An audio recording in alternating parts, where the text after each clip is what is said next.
My name is Marie Wolfe, and I'm 22 years old, a private first class in the United States Army. At exactly 2 a.m., I was lying on a cold marble floor, blood pooling from a gash on my head. The tibia in my right leg snapped at an angle I'd only ever seen in combat medic training manuals. The pain was biblical. But it was nothing compared to watching my mother, Eleanor, simply stand there and smooth out the wrinkles in her evening gown. She looked down at me, then over to her politician husband and said, "Clean this up, Marcus. The donors will be here in an hour." "Mom," I rasped. She knelt, her eyes like chips of ice. "You should have signed the papers. Marcus's career is more important." But that wasn't the worst of it. She leaned close to my ear, whispering a terrible secret about my father, Captain David Wolfe, a secret that changed everything. Before I continue my story, please hit the like and subscribe button if you're watching this video. Let me know where you're from in the comments below. The command, "Clean this up," still hung in the air, colder than the Italian marble pressing against my cheek. My mother, Eleanor, didn't move away after her dismissal. Instead, she lowered herself, the silk of her emerald green gown rustling like dry leaves. The scent of her perfume, an expensive and overpowering cloud of Tom Ford's black orchid, filled my senses, mixing with the metallic tang of my own blood. It was the scent I associated with charity galas and political fundraisers, the smell of her new life. Now, it would forever be the smell of betrayal. Her face was inches from mine, a perfectly preserved mask of Northern Virginia high society. But her voice, when it came, was a venomous hiss, for my ears only. "You always worshipped your father like a saint, didn't you, Marie?" I tried to shake my head, a futile gesture that sent a fresh wave of agony through my skull. A low groan escaped my lips. The sharp, grinding pain from my leg was a constant screaming signal, but her words were beginning to eclipse it. "Did you ever wonder what he really did over there?" she continued, her breath warm and foul against my skin. "You're Captain David Wolfe, your hero." She paused, letting the silence stretch, letting me drown in it.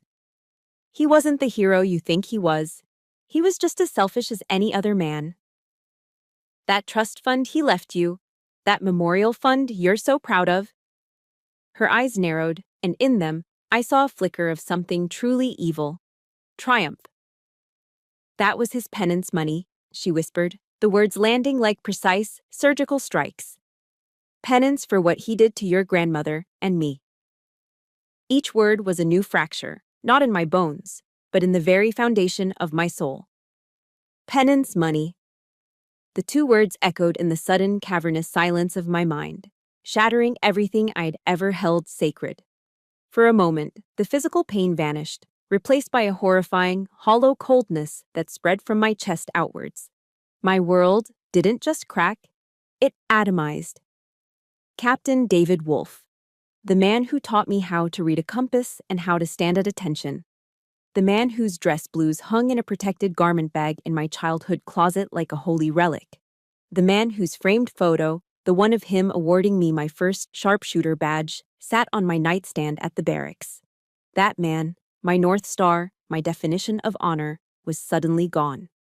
In his place was a stranger, a ghost shrouded in the ugly words of my own mother. Penance for what? What did he do? The question screamed inside my head, but I had no voice to ask it. My gaze drifted past my mother's triumphant face to Marcus. He stood by the grand fireplace, completely unfazed by the broken body of his stepdaughter on his floor. His attention was on his phone.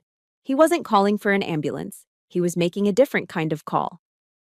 "Yeah, it's Thorne," he said, his voice low and controlled, the voice he used with lobbyists and senators.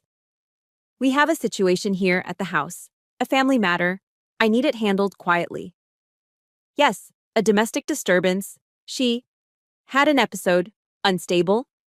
We'll need to manage the narrative." He didn't even know. He had no idea that his wife, in a single act of casual cruelty, had just detonated a bomb far more destructive than a simple, brutal assault. He thought this was about money, about me refusing to sign away my inheritance to fund his next campaign. He was wrong. My mother hadn't just broken my body, she was trying to annihilate my spirit, She was trying to salt the earth of my past so that nothing could ever grow there again. And that was her mistake. Because in that moment of absolute desolation, with the hero of my life dead for a second time, something else flickered to life inside me. It wasn't hope. It was something harder, colder. It was the instinct of a soldier. My training took over, a calm, clear voice cutting through the fog of pain and shock. Assess the situation, identify the threat, neutralize or aggress. The threats were standing right over me. Egress was not an option. That left one path. If everything I believed in was a lie, then I had nothing left to lose. And a soldier with nothing to lose is the most dangerous person on the battlefield. I had to live. I had to know the truth. With the last of my strength, I forced my left hand, the one not pinned beneath me, to move. The rough denim of my jeans scraped against my skin as my fingers fumbled for my pocket. My phone was still there. My fingers, slick with a mixture of sweat and blood, trembled as they closed around it. I dragged it out, the screen hidden from their view. I didn't need to see it. 3 numbers were burned into my muscle memory. 911. My thumb pressed the final digit. I couldn't speak. I could only hold the phone close to my mouth and let out a series of ragged, desperate breaths, hoping the dispatcher on the other end would understand, hoping they could trace the call. It was a Hail Mary, but it was enough. That call wasn't just to save my life. It was the first shot fired in a war they didn't even know I had declared. The effect was almost immediate. Faintly, from miles away, a sound began to cut through the night. A siren, getting closer, louder.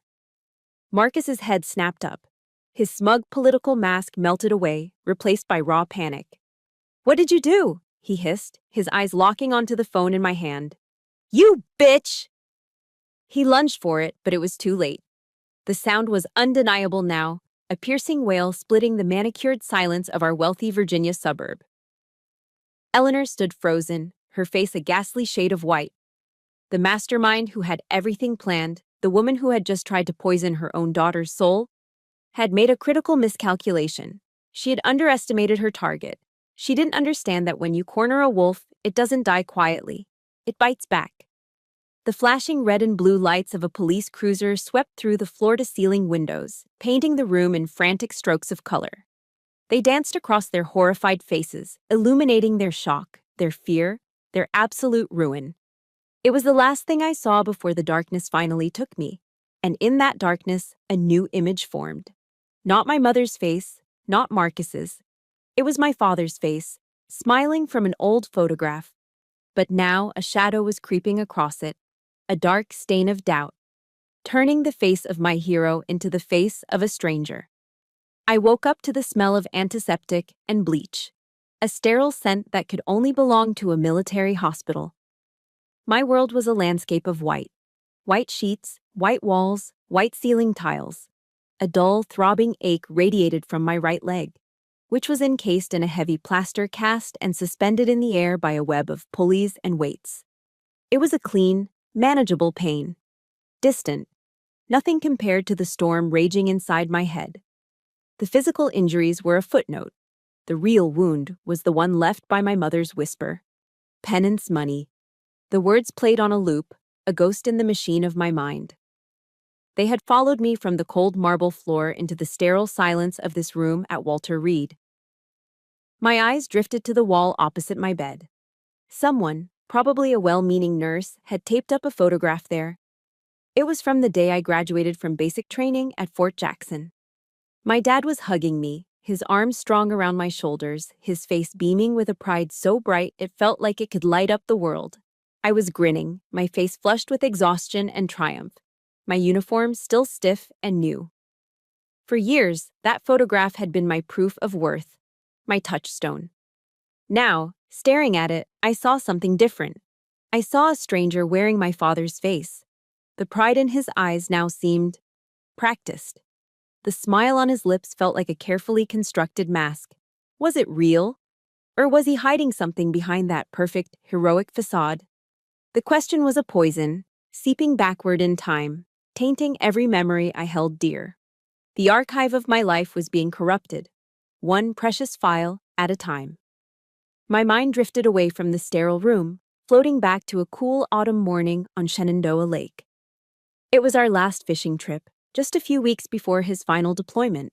I remembered the gentle rocking of the John boat, the crisp Blue Ridge mountain air filling my lungs, the mist curling off the water's surface like smoke. He was teaching me how to bait a hook with a live worm, his large calloused hands surprisingly gentle. He called me Joe, his old Army nickname for me. "Patience, Joe," he'd said, his voice a low, comforting rumble. Sometimes the biggest fish are hiding in the deepest, darkest spots, the ones you gotta work for. At the time, I thought he was just talking about largemouth bass. I thought it was a simple lesson in fishing, in life. Now his words took on a sinister new meaning. Was he talking about himself? Was he trying to tell me that his own depths held a darkness I couldn't see? The memory, once a source of warmth and comfort, now felt like a cryptic warning I had failed to understand. What kind of monster hides in the deepest, darkest part of a man you call your hero? And the letters. I closed my eyes, trying to recall them. Piles of them, sent from dusty FOBs in Afghanistan. The paper thin and worn from the journey. They smelled of sand and the faint, sweet scent of the pipe tobacco he used to smoke. For the most part, they were filled with love and encouragement, advice on my training, questions about my mother. Keep your head down and your spirits up, Joe. Make me proud. But as I sifted through the memories, I focused on the last few. The tone had shifted, hadn't it? It was subtle, something I'd dismissed at the time as combat fatigue.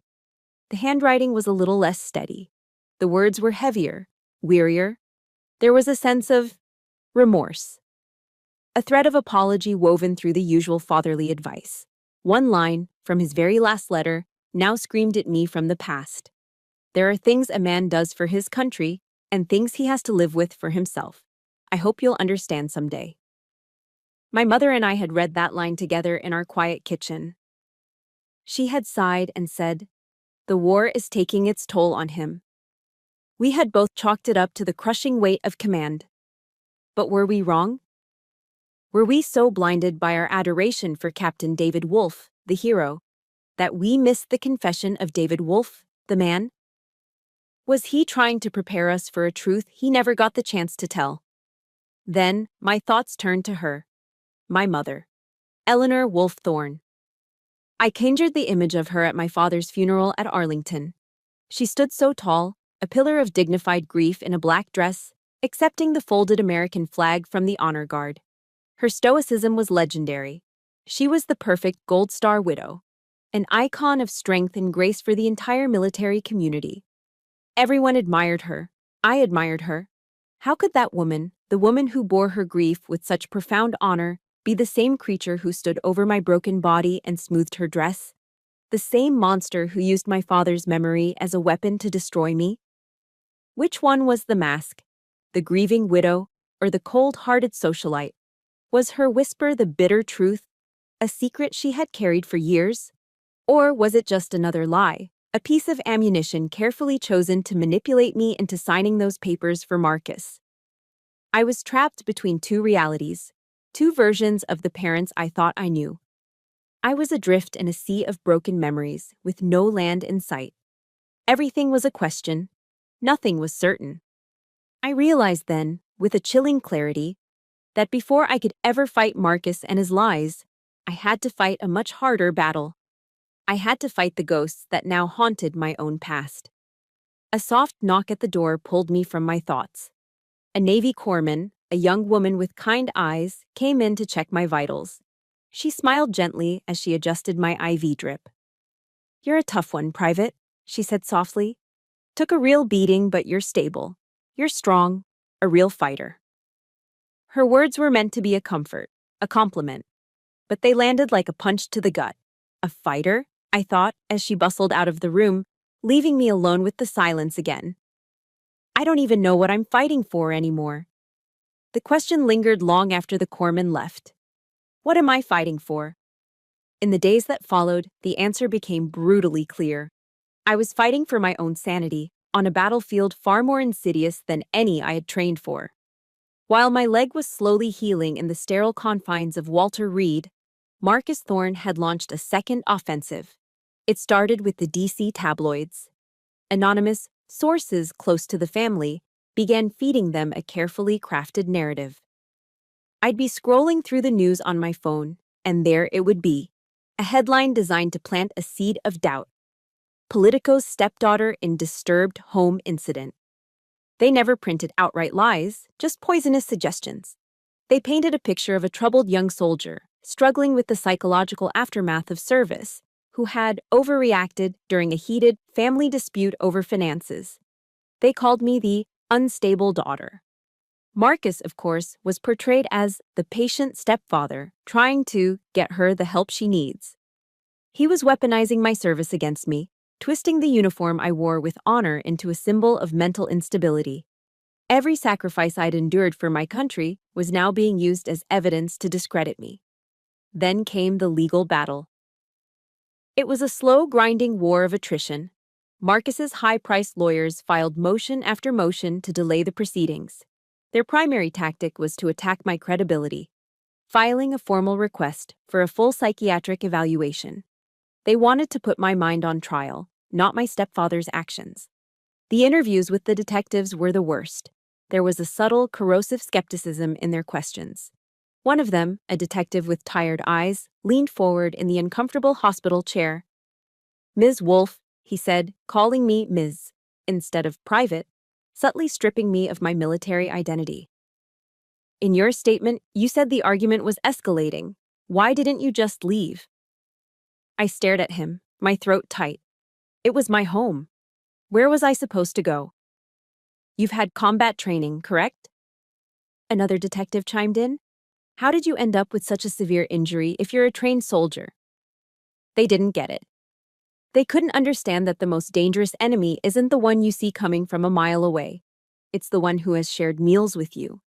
Their questions, laced with victim blaming, made me feel like I was the one who had done something wrong. The system's cold indifference was a second assault. My days fell into a grueling routine. Physical therapy was a special kind of hell. The PT room was a large open space filled with the sounds of grunts, weights clanking, and the quiet, determined hum of soldiers trying to piece their bodies back together. It was a room full of heroes. Marines who had lost limbs to IEDs, Rangers who had fallen from Black Hawks. Their wounds were visible, tangible marks of sacrifice. They were honored. My wound came from betrayal. It was hidden under a cast, a shameful secret in a room full of valor. I felt like an imposter. I would watch as other soldiers were visited by their families. Mothers would bring Tupperware containers filled with homemade food, spicy Louisiana gumbo that filled the room with its savory aroma, or a warm apple pie. They would sit for hours, talking, laughing, providing a comfort that no amount of morphine could replicate. And then there was me. Alone on the parallel bars, learning how to walk again on crutches. Each clumsy, painful step was a reminder of that night, of my mother's cold eyes, of my utter isolation. My family wasn't bringing me comfort. They were the IED. It was in that profound loneliness that a different kind of fight began. An investigation. If the system wouldn't find the truth, I would. I started with my father's old unit, calling the men he had served with, their numbers pulled from an old address book. The first few calls were dead ends. Most were polite but distant, making it clear they didn't want to get involved in a messy family drama involving a powerful politician. But I kept dialing. Finally, I reached a name near the bottom of the list, Frank Miller, a retired master sergeant who had been my father's platoon sergeant for years. His voice was gravelly and cautious. "Marie, your dad was a good man," he said. "But some things that happen in a war zone, they're best left there. People back home can't ever understand." "I'm not people back home, Master Sergeant," I said, my voice steady. "I'm a soldier, and his daughter, and they're trying to destroy his name. Please, I just need to understand." There was a long silence on the other end of the line. I could hear him take a long, slow drag from a cigarette. "Your father was a hero, Marie. Don't you ever doubt that," he finally exhaled. "But There was a mission. In Kandahar province. It went sideways, bad intel. It changed him. He wouldn't say more, but he had given me something. It wasn't an answer, but it was a breadcrumb. A single word to cling to in the darkness. Kandahar. A place on a map, thousands of miles away. A starting point in the dark, forgotten history of the man I called my father. That night, alone in my room, the weight of it all, the media, the lawyers, the loneliness, this new, frightening mystery, it almost broke me. It's a heavy burden, fighting for the truth when it feels like the whole world has already decided you're a liar. If you've ever felt like you had to fight a battle all by yourself, please support this story by hitting the like button. And in the comments, just type one word, Kandahar. Let them know we're going to find out what happened there, together. I leaned my head back against the thin hospital pillow, my body aching and my spirit worn thin. I was so tired of fighting. I glanced around the empty room, my eyes landing on a generic motivational poster taped to the wall. It had a picture of a mountain at sunrise, but it was the quote underneath that caught me. Words from a writer named Brené Brown. Vulnerability is not weakness, it read. It's our greatest measure of courage. I stared at the words, letting them sink in. Courage. Maybe the fight wasn't about being strong. Maybe it was about having the courage to be broken and to keep going anyway. It wasn't much, but it was a flicker of light. And right then, a flicker of light was all I had. The words on that poster stayed with me, a quiet hum in the back of my mind. Vulnerability is not weakness. It was a novel concept, a complete reversal of everything I'd been taught in the army, where strength was the only currency that mattered. I was contemplating this when the door to my hospital room opened without a knock. A woman with a shock of vibrant red hair and eyes as sharp as an eagle's stood in the doorway. She wasn't a doctor or a nurse. She carried a worn leather briefcase instead of a clipboard, and her tailored blazer meant business. "Private First Class Wolf?" she asked, her voice clear and direct. I nodded slowly. "My name is Jessica Riley. I'm with the Veterans Consortium." She walked in, placing her briefcase on the visitor's chair with a decisive thud. "I read about your situation in the papers," she said, her expression somewhere between irritated and amused. "Those garbage articles. I spent 10 years as a JAG officer. I can smell political maneuvering from a mile away." For the first time in weeks, someone looked at me without pity or suspicion. They didn't see a broken victim or an unstable soldier. Jessica Riley looked at me and saw a case. She saw a fight. It was the most comforting thing I'd felt in a long time. "I'm here to offer our services pro bono," she continued, opening her briefcase. "That is, if you want to fight back. And from what I've read between the lines of that trash, my gut tells me you do. Hope is a dangerous thing when you have none." It felt like a trick. "Why?" I asked, my voice raspy from disuse. "Why would you help me?" Jessica paused, her sharp gaze softening for just a fraction of a second. "Because I've seen men like Marcus Thorne my entire career. Men who wrap themselves in the flag while they abuse the very people sworn to protect it. And because no soldier should ever have to fight a battle on the home front alone." So I told her everything. The words came spilling out, a torrent of pain and confusion I'd held inside for too long. I told her about the argument, the assault, Marcus's calm phone call to his fixer. And then, my voice dropping to a near whisper, I told her about my mother. I told her the secret Eleanor had hissed into my ear, the terrible poison about my father being selfish, about his legacy being built on penance money. I braced myself for the inevitable skepticism, for the gentle questions about whether I might have misheard or if the trauma had confused me. It's what the detectives had implied. It's what I had started to fear myself. But Jessica just listened. She didn't interrupt. She nodded, her pen scratching across a yellow legal pad, capturing the details of my nightmare. When I finished, the room was heavy with silence. I couldn't bring myself to look at her, afraid of what I might see in her eyes. She reached across the small table and gently tapped my hand. I flinched, but then looked up. She was looking right at me, her expression unyielding. "I believe you," she said. 3 words. That's all it took. 3 simple words that did what no amount of physical therapy or painkillers could.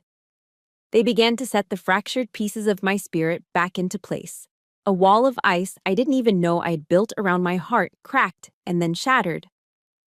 The tears I had refused to shed, the tears I had deemed a weakness, finally came.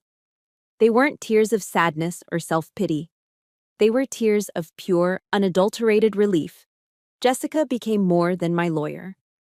In the days that followed, she became my lifeline. She became the big sister I never had, the commanding officer I desperately needed. She brought me case files to read instead of celebrity magazines. She brought me actual decent coffee from a local shop in Bethesda, not the lukewarm dishwater the hospital served. She'd show up with a pink box of donuts, and we'd sit there, going over the details of my case, the smell of fresh coffee and glazed sugar filling the sterile room. She told me about the Brené Brown quote on the poster. She explained that vulnerability wasn't about being weak, but about having the courage to show up and be seen when you have no control over the outcome. For the first time, I felt seen. Through Jessica, I learned that the Veterans Consortium was more than just a legal aid society. It was a network, a hidden brotherhood and sisterhood of survivors. She told me about other cases she'd handled. A Marine sergeant fighting for custody of his kids against an abusive wife with political connections, an Air Force captain whose CO was trying to bury her sexual harassment claim. I wasn't an anomaly. I was part of a tribe I never knew existed. They were my new family, a family forged in adversity, not blood. One afternoon, Jessica came in with a whiteboard she'd borrowed from a conference room. "All right, Marie," she said, her tone shifting from supportive friend to sharp as a tack lawyer. "Marcus is playing a political chess game. He's using the media to frame the narrative before this ever sees a courtroom." She uncapped a black dry erase marker. "So, we don't play his game. We don't react. We attack." She drew a diagram on the board. On one side, she wrote, "The assault." On the other, "Kandahar." "The assault charge is our opening move. It's straightforward, but his lawyers will try to bog it down by questioning your mental state," she explained, tapping the board. "The real checkmate is here." She circled Kandahar. "Whatever your mother was talking about, whatever secret your father was keeping, Marcus knows about it. Or he thinks he knows. People like him don't build their lives on solid ground. They build them on secrets and leverage. Your father's secret is his leverage over your mother. It's the key. If we can find out what he's so desperate to keep hidden, his entire house of cards comes tumbling down." For the first time since I woke up in this hospital, I felt a surge of adrenaline that had nothing to do with pain or fear. It was hope. Raw, powerful, and focused. I looked at Jessica, at the battle plan sketched out on the whiteboard, and I felt the shift deep in my bones. I was no longer a victim lying broken on the floor. I was a soldier, preparing for battle. Jessica packed up her briefcase, a satisfied smile on her face. As she stood in the doorway, ready to leave, she turned back to me. "They thought you would stay silent, Marie," she said, her voice dropping, filled with a cold, hard resolve. "It's time we show them what a real soldier does when she's cornered. They started this war, but we are going to finish it." Jessica's words became my armor. They started this war, but we are going to finish it. I repeated them to myself like a mantra, a new creed for this new, unfamiliar war. I needed them because a few days later, the enemy launched a psychological assault. I was in the physical therapy room, sweating through a painful series of leg lifts when I saw her. My mother. She wasn't supposed to be here. Walter Reed had strict visitor protocols. But the rules, I was learning, didn't apply to the wife of a powerful politician. She wasn't alone. Trailing behind her at a respectful distance were 2 people in dark suits, a man and a woman, both carrying briefcases, her legal team. Eleanor herself looked immaculate, dressed in a cream-colored St. John suit with her blonde hair perfectly coiffed. She looked less like she was visiting her injured daughter and more like she was attending a DC charity luncheon. In her hands, she carried a white bakery box tied with a simple string. As she approached, a familiar, cloyingly sweet scent wafted towards me: cinnamon, toasted pecans, and butter. My stomach clenched. "I brought you your favorite," she said, her voice smooth as silk, as if the last time we'd spoken hadn't involved me bleeding on her floor. Homemade pecan pie. That smell, once the scent of holidays and comfort, now smelled like poison. It was a calculated move, a weaponized piece of my childhood deployed to soften the beachhead before the main invasion. My physical therapist, a no-nonsense army captain, took one look at the entourage and discreetly led me to a private consultation room.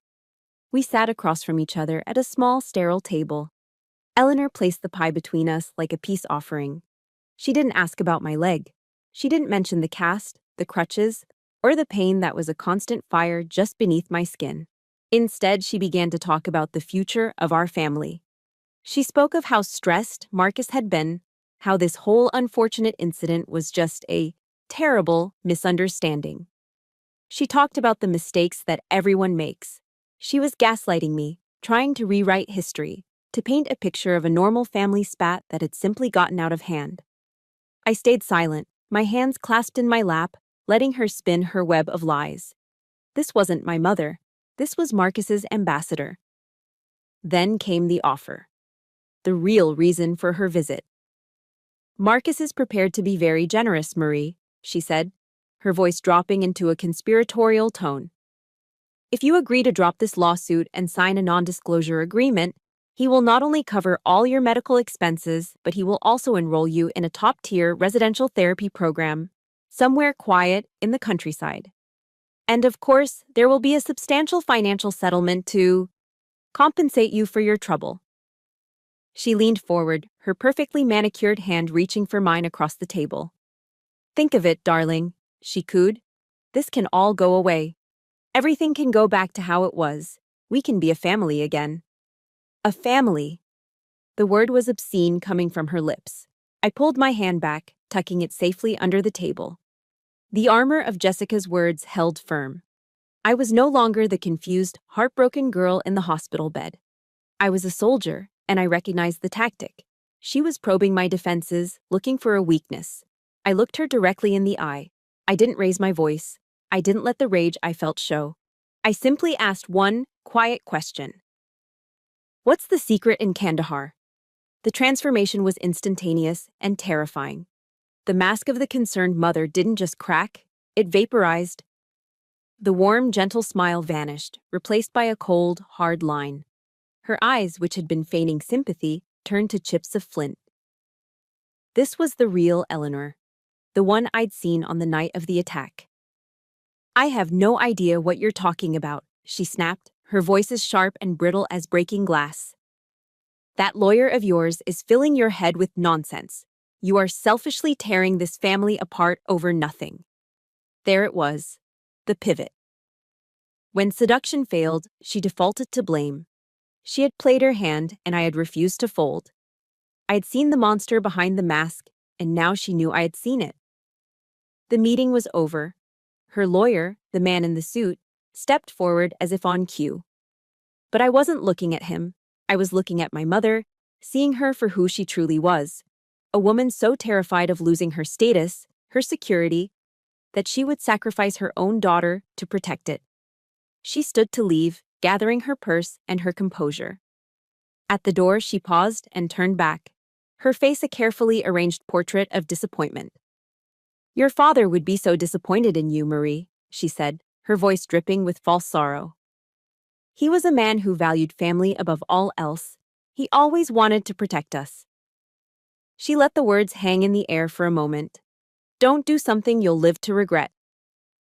It wasn't advice. It was a threat. A final, desperate volley using the most powerful weapon in her arsenal, the memory of my father. She was holding his legacy hostage, warning me that if I continued, I would be the one to destroy it. She and her entourage swept out, leaving the unopened box of pecan pie on the table. The room suddenly felt 10 degrees colder. The sweet smell of the pie now seemed rancid, a symbol of a love that was rotten to the core. But I wasn't afraid. I wasn't hurt.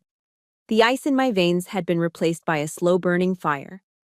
She thought she was warning me, but all she had done was confirm what Jessica and I already suspected. Kandahar wasn't nothing. It was everything. And they were terrified of me finding out what it was. The pecan pie remained on the table, a monument to my mother's failed mission. I had a nurse throw it away. I knew the fight wasn't over, but I thought I would at least have a moment of peace. I was wrong. The next morning, a package arrived from a courier. It was a small, unassuming cardboard box with my mother's elegant handwriting on the label. My hands were steady as I opened it. Inside, nestled in tissue paper, was Barnaby. He was a threadbare teddy bear, a gift from my father before his last deployment. His fur was worn down to the nub in places, one of his button eyes was missing, and his stitched smile was crooked. He was the most precious thing I owned. He was my last tangible link to the man who was my hero. I lifted him out. And then I saw it. A dark, ugly stain marring the faded brown fur of his belly. It was a rusty, reddish-brown color. I knew instantly what it was. Blood. My blood. From the night on the marble floor. She had taken him. She had deliberately dipped this sacred object of my childhood into the evidence of her own crime. My stomach turned with a violent wave of nausea and disgust. Tucked under his arm was a small cream-colored note card, the kind my mother used for thank you letters. In her perfect looping cursive, she had written 5 words. Don't destroy what's left of him. It wasn't a plea. It wasn't a reminder. It was psychological warfare of the highest order. She was desecrating a sacred memory to threaten me. A cold, clean rage, unlike anything I'd ever felt before, began to build in my chest. As if on cue, my phone rang. It was Jessica. Her voice was all business, stripped of its usual warmth. Marie, I just got a call from a contact at the Pentagon, she said, her tone grim. Senator Thorne's office has filed a formal inquiry with the Department of the Army. They're requesting a review of your medical and service records, citing concerns for the psychological stability of an active duty soldier. I went numb. The teddy bear felt heavy in my hands, a profane idol. This was his final assault. He wasn't just trying to win in court, he was trying to erase me. He was going after the one thing I had left that was truly mine, my career, my honor, my identity as a soldier in the United States Army. He wanted to have me declared mentally unfit, a damaged veteran, so that no one, not a jury, not the press, not my own command, would ever believe a word I said. It was a kill shot, aimed directly at my soul. I stood there, in the silence of my hospital room, the blood-stained bear in one hand and the phone in the other. And in that moment, something inside me snapped. Not in a frantic, out-of-control way. It was a clean, sharp break. The fear, the pain, the doubt, the grief that had been my constant companions for weeks, they all evaporated.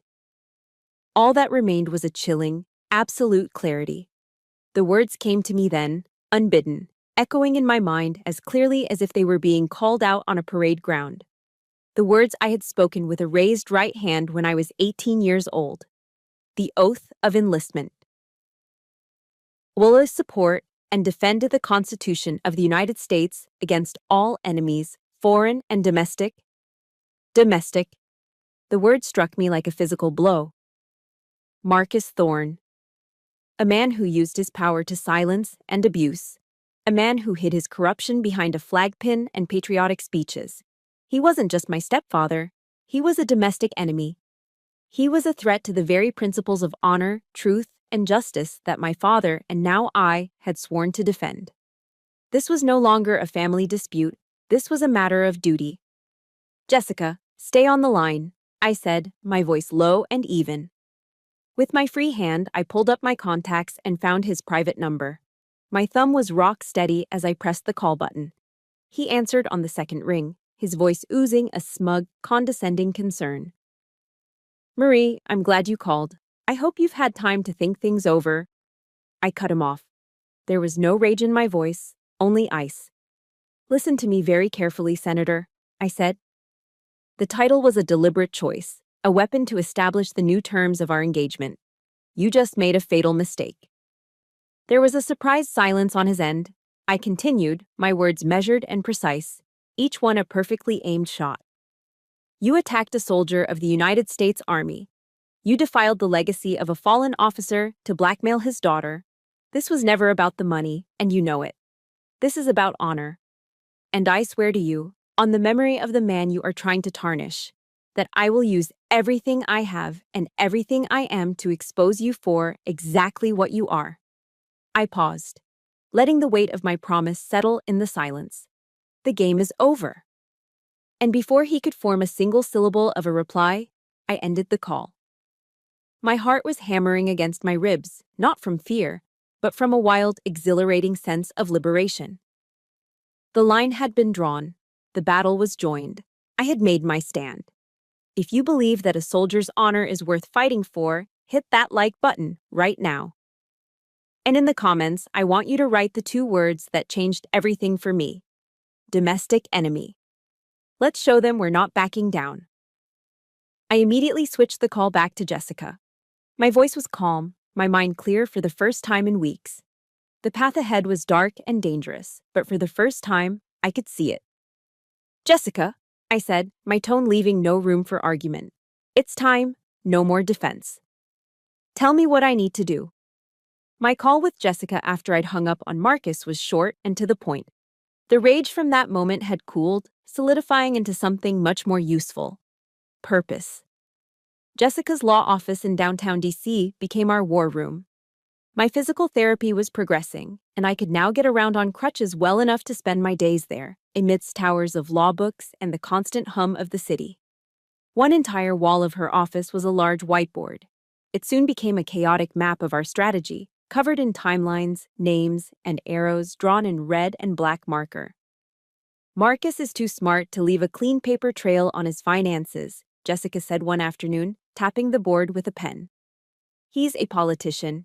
He knows how to hide money. Our weapon isn't in his bank records, it's in your father's past." Our primary offensive was codenamed Operation FOIA. Following Jessica's expert guidance, we filed a formal request under the Freedom of Information Act. It was a long shot. These requests could get buried in bureaucratic red tape for months, even years. But we were specific, targeting all unredacted documents, communications, and after-action reports related to a single mission. Operation Broken Falcon, which took place in the Panjwai district of Kandahar province, Afghanistan, during my father's command. We needed a truth powerful enough to shatter the pristine image Marcus had built for himself. While we waited for the wheels of government to grind, I focused on the human element. I went to find Master Sergeant Frank Miller. I met him at a VFW post in a quiet, working-class suburb in Maryland. The place smelled of stale beer, fried food, and old memories. The air was thick with the ghosts of forgotten wars. Frank was sitting alone at the bar, nursing a Coors Light, his eyes fixed on the muted baseball game playing on the overhead TV. He looked older than I remembered, the years having carved deep lines into his face. At first, he shut me down. "Some things are better left buried, kid," he said, his voice a low, gravelly rumble. He wouldn't look at me, keeping his gaze locked on the television. "That's the price of it." I didn't argue, I didn't push. I just slid a photo across the bar towards him. It was a worn picture of him and my dad, arms slung around each other's shoulders, grinning in front of a dusty Humvee somewhere in the desert. 2 young men a lifetime ago. "He thought of you as a brother, Sergeant," I said quietly. "And now my mother and her new husband are using a secret from that time to destroy everything he was, to destroy me. I'm not asking you to betray the army. I'm asking you to help me protect a soldier's honor." He stared at the photo for a long time. Finally, he sighed, a heavy rattling sound, and turned away from the TV. He looked at me, really looked at me, for the first time. "Your father was a hero, Marie. Don't you ever for 1 second doubt that," he began, his voice rough with emotion. "But heroes are still men, and men make mistakes." He told me about Operation Broken Falcon. It was supposed to be a simple raid on a suspected Taliban safe house. But the intel was bad. The house wasn't a safe house. It was a farmhouse. A mistake in the chain of command, a miscommunication from higher up led to a civilian casualty incident. A bad one. An entire family, parents, children, was caught in the crossfire. Wiped out. "It wasn't your dad's order," Frank said, his eyes distant. "But it was his command. His responsibility. And that weight? It broke something in him.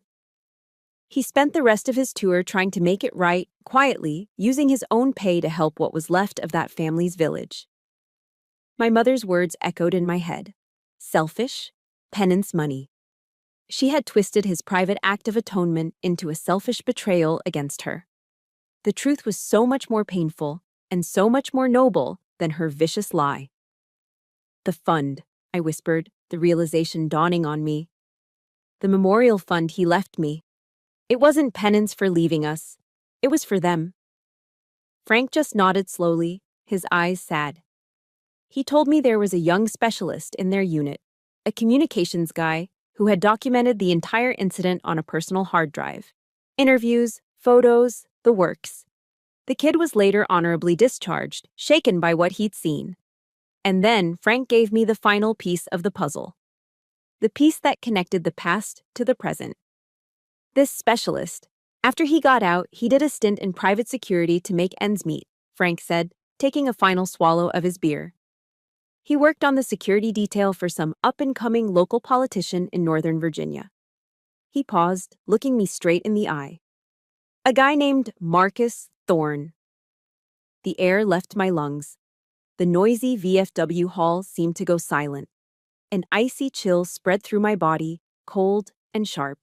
It all clicked into place. The young soldier, burdened by a terrible secret, gets a job and, maybe in a moment of weakness or misplaced trust, confides in his charismatic new boss. Marcus knew. He didn't just suspect. He knew everything. He had been holding this information, this terrible, tragic secret from the very beginning. He had used it to control my mother, to bend her to his will. He had married a Gold Star widow, not out of love, but for the political capital, all while holding the weapon that could destroy her hero's legacy. My grief for my father was suddenly eclipsed by a white-hot, focused rage. He wasn't a flawed hero. He was a good man who had been haunted. And Marcus Thorne had taken that haunting, that private pain, and twisted it into a tool for his own ambition. A week later, I got a call from Jessica. Her voice was electric. Marie, you're not going to believe this. Our FOIA request, it was fast-tracked. Someone from inside the Pentagon pushed it through. That evening, she came to my small, temporary apartment near the hospital. She was holding a single black USB flash drive. Here it is, Marie, she said, her expression serious. The entire unredacted after-action report from Operation Broken Falcon. Eyewitness statements, everything. Are you sure you want to know? I looked at the small piece of plastic and metal in her hand. It was the truth. It was the weapon. It was my father's real story. My fingers trembled slightly as I reached out and took it from her. I have to, I said. The annual Gold Star family's tribute gala was Marcus Thorne's crowning achievement. It was held in the grand ballroom of the Hay Adams Hotel in D.C., a room dripping with crystal chandeliers and political power. The air smelled of money, expensive perfume, and patriotic hypocrisy. This gala was the cornerstone of his public image. Marcus Thorne, the devoted husband to a Gold Star widow, the champion of military families. Tonight, it would be the stage for his execution. I watched a live feed from a car parked across the street as Marcus took the stage, bathed in the warm glow of the spotlight. He looked every bit the statesman, his smile perfectly calibrated for the cameras. He began his speech, his voice resonating with practiced sincerity, filled with platitudes about sacrifice, honor, and the debt we owe our fallen heroes. He had no idea he was a dead man walking. He didn't know that at that very moment, Jessica Riley, sitting in a coffee shop 2 blocks away, was hitting send on an email. The recipients were the bureau chiefs and senior political reporters for every major news outlet sitting in that ballroom. Attached was a password-protected file, a digital bomb. Inside was the unredacted report on Operation Broken Falcon, a sworn affidavit from Master Sergeant Frank Miller, and a detailed summary, complete with bank records, showing how Marcus had used this information to financially control my mother. Marcus was nearing the emotional crescendo of his speech. And so we honor those who gave their all. He boomed, his arms outstretched. That was my cue. I got out of the car. I was wearing my Army service uniform, the formal dress blues, perfectly pressed, the brass on my belt buckle gleaming. My ribbons were aligned with military precision. I was no longer using a wheelchair, but I still needed a single black aluminum crutch to support my right leg. I walked through the hotel lobby, the faces of lobbyists and political aides turning to stare. I didn't look at them. My eyes were fixed on the ballroom doors. An usher tried to stop me, asking for my invitation. I just looked at him, and he stepped aside. I pushed open the heavy oak doors. The room fell silent. Not gradually, but instantly. As if a switch had been flipped, hundreds of conversations died mid-sentence. The clinking of champagne glasses stopped. Every head in that room, every camera from the local news affiliates swiveled in my direction. On stage, Marcus froze. His practiced smile froze. His words died in his throat. He stared at me, his eyes wide with a confusion that was rapidly curdling into panic. I saw my mother at the head table, resplendent in a navy blue gown. The color drained from her face, leaving it a ghastly, chalk-white mask. She looked like a ghost. I didn't say a word. I just began to walk towards the stage, my pace slow and deliberate. The only sound in the vast, silent ballroom was the rhythmic, echoing thump.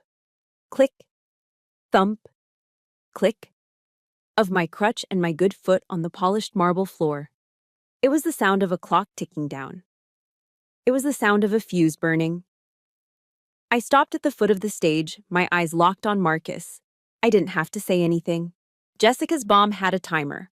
Right on cue, the massive screen behind Marcus, which had been displaying a tasteful slideshow of smiling military families, flickered and changed. The slideshow was gone.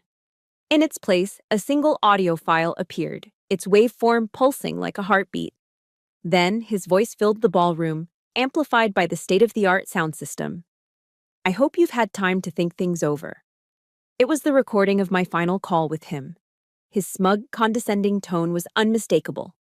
Then came my voice, cold and clear. You attacked a soldier of the United States Army. Gasps rippled through the crowd. Before the recording even finished, the screen changed again. Now, it displayed scanned pages of the official, once classified report from Kandahar. Key phrases were highlighted in red. Civilian casualties.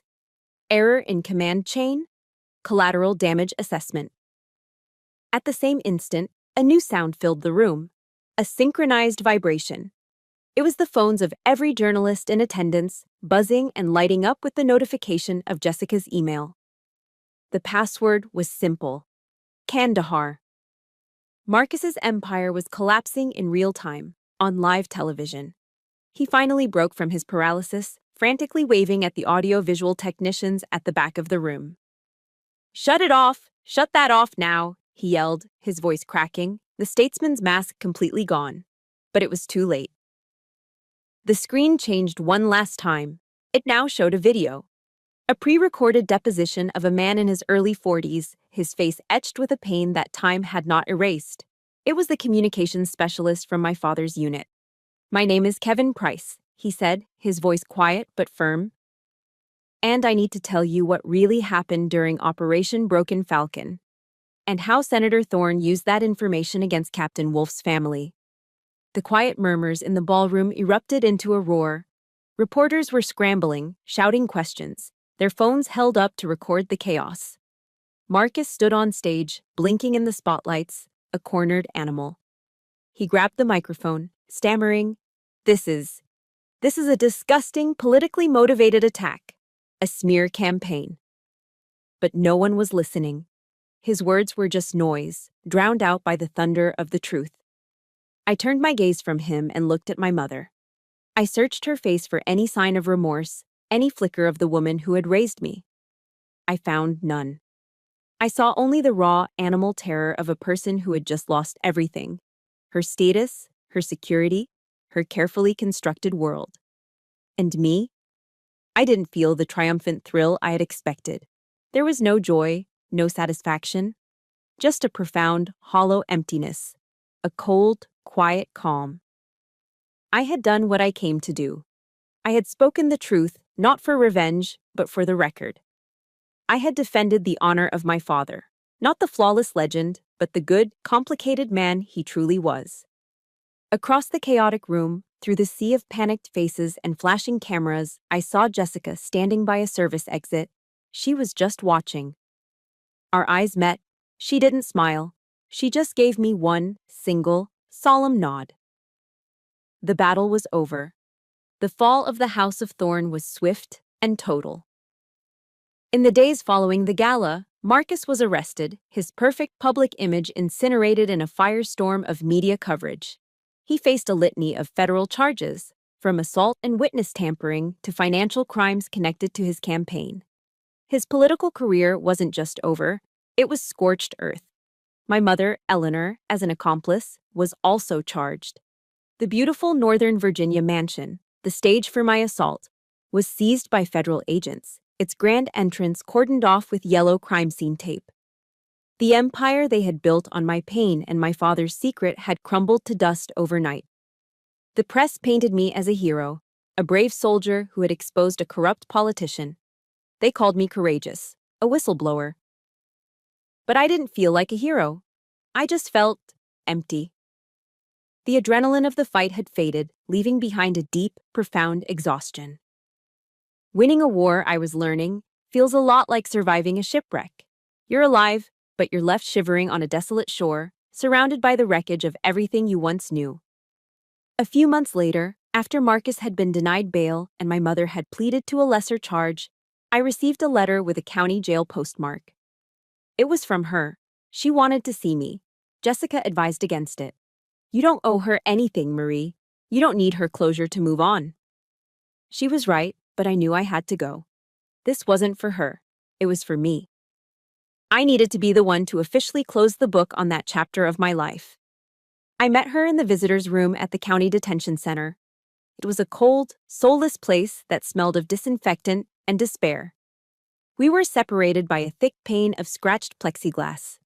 The woman on the other side was a stranger. The elegant, coiffed Eleanor Thorne was gone. In her place was a diminished figure in a faded orange jumpsuit, her blonde hair limp and showing dark roots, her eyes sunken and hollow. She picked up the hard plastic phone receiver on her side of the glass. I picked up mine. She started crying immediately. They were messy, desperate tears. She said she was sorry. She said Marcus had manipulated her, that she had been so afraid of losing everything. She said she loved me, that she had always loved me. But the words were hollow. They had no weight. I listened, but I wasn't hearing a mother's apology.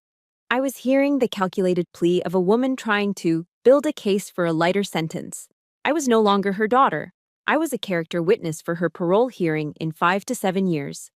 The love she spoke of was a strategy, not a sentiment. I wasn't her child. I was her last resort. When she finished, her voice choked with sobs, I placed my palm flat against the cold, unyielding glass that separated us. I forgive you, I said, and the strange thing was, I meant it. The words felt true as they left my lips. I forgive you for being weak. I forgive you for being scared. But I can't forget what you did. I took a deep breath, the stale air of the room filling my lungs. I'm forgiving you not because you deserve it, but because I deserve peace. I have to move on with my life, and I can't do that if I'm carrying all this hate around with me. It's too heavy. Her face for a moment flickered with hope. She thought this was a reconciliation. I had to extinguish that hope, for both our sakes. But you are not my mother anymore, I said, my voice gentle, but absolute. The woman who raised me wouldn't have done what you did. I can't have you in my life. Goodbye, Eleanor. I placed the receiver back in its cradle, cutting off her shocked protest. I stood up and walked away without looking back, leaving my past on the other side of that glass forever. After the visit, I didn't go home. I drove to Arlington National Cemetery. The quiet dignity of the place settled over me like a comforting blanket. I didn't go to my father's grave. I wasn't ready for that. Instead, I walked to the tomb of the unknown soldier.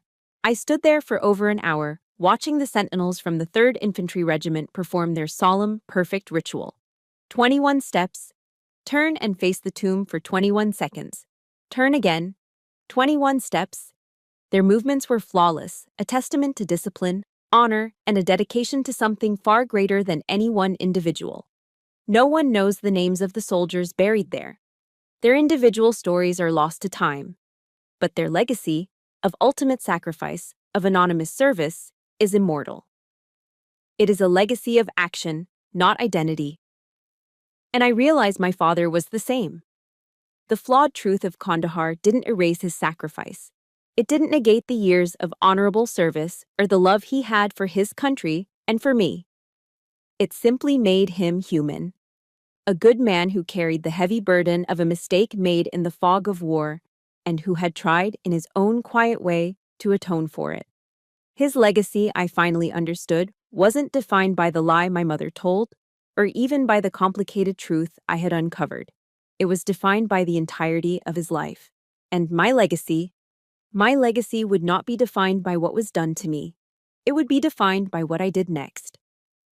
Standing there, watching the lone soldier guard the tomb of his nameless brothers, I finally felt a sense of peace. The war was truly over.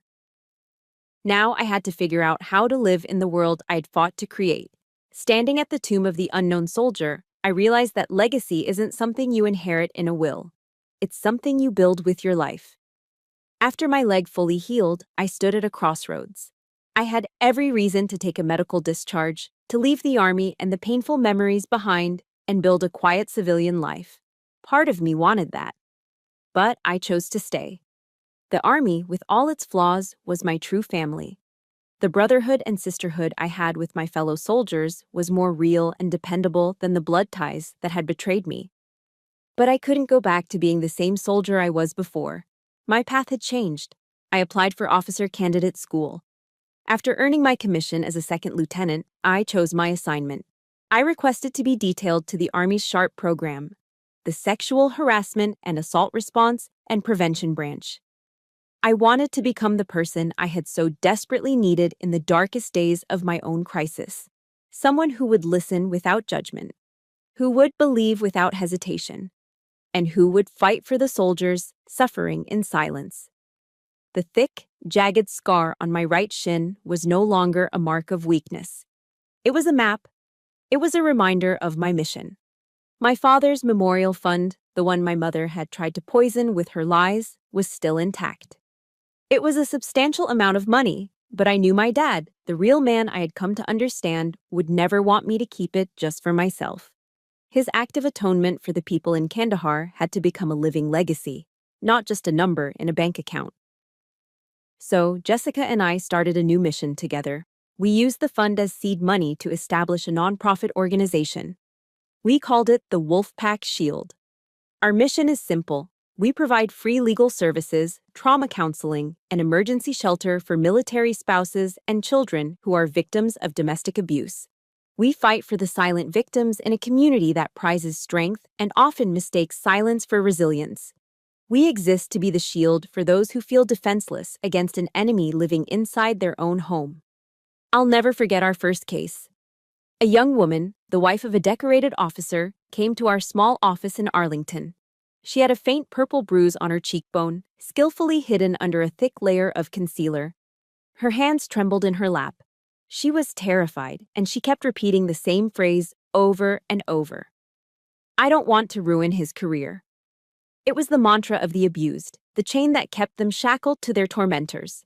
I didn't sit across from her as an army officer or the director of a nonprofit. I pulled up a chair beside her, knee to knee, and I sat there simply as Marie. And I told her my story. I told her everything. About the marble floor, my mother's coldness, the blood-stained teddy bear, and the long, lonely road back. When I finished, she looked at me. And through her tears, I saw something shift in her eyes. It was a tiny spark, but it was there. Hope. "I'm not alone," she whispered, the words barely audible. "No," I said, my voice full of a certainty that came from the deepest part of my soul. "You are not alone." In that moment, I understood what the author Viktor Frankl meant when he wrote that man's search is not for happiness, but for meaning. My life wasn't happy in the traditional sense. It was scarred, but it was, for the first time, profoundly meaningful. This morning, I went for a run along the Potomac River. The air was cool and crisp, and the sun was just beginning to rise, painting the sky in shades of orange and pink behind the Washington Monument. As I ran, my right leg felt strong and sure beneath me. I no longer feel the burning hatred for Marcus or the hollow ache of my mother's betrayal. They are just ghosts now, characters in a chapter of my life that has long since ended. Their power over me is gone. My life is full now. My family is Jessica, who argues with me about football on Sundays. It's my platoon, the young soldiers I lead and protect. It's the women and children of the Wolfpack Shield, whose courage inspires me every single day. My father left me a legacy of honor. It was a foundation. But I have built a new legacy on top of it, brick by painful brick. A legacy of healing, a legacy of hope. My name is Marie Wolf. I am a survivor, I am a soldier, and my story is just beginning. Thank you for listening to my journey. Every survivor has a story, and more importantly, a legacy they are building every single day. If this story resonated with you, I want you to leave a comment with just one word: legacy. It's a quiet promise to yourself and to this community that your story isn't defined by your past, but by what you choose to build next.